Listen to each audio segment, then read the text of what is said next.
Welcome to Ambassador's Daily Banquet, Odo, your daily spiritual nourishment. Yeah, yeah, we feast on God's word, draw strength from his promises to live as true ambassadors. Jure, receive fresh revelation to empower your faith. Oh yeah, let us step into today's banquet. Come on, step into the banquet.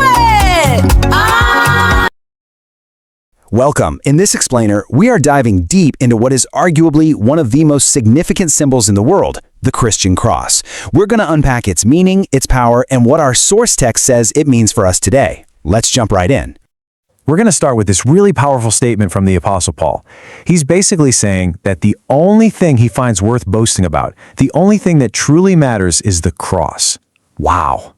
That one thought really sets the stage for everything we're about to talk about. It's not just history, it's identity. So why? What makes the cross the absolute foundation, the very bedrock of the Christian faith? Let's break down its role. Okay, this gets right to the heart of it.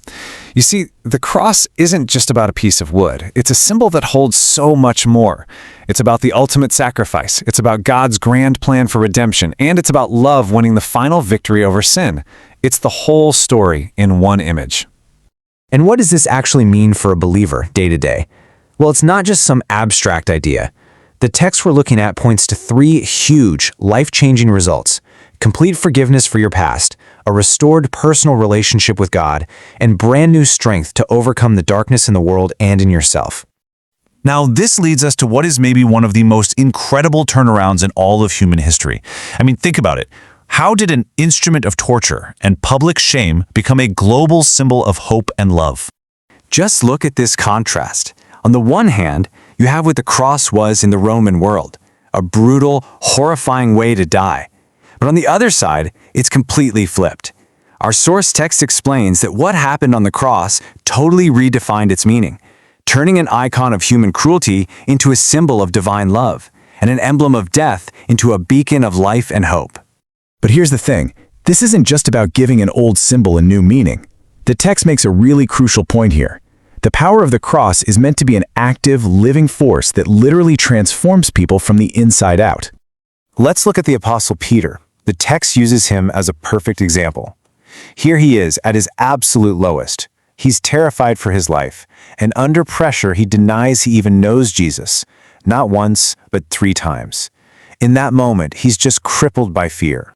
And then look at this. This is the after picture. The same guy, Peter, stands up in front of a huge crowd and preaches with so much courage that thousands are just captivated. It's a total 180-degree turn. That night and day difference is what the text points to as proof of a new power working in his life. So how does a change like that even happen?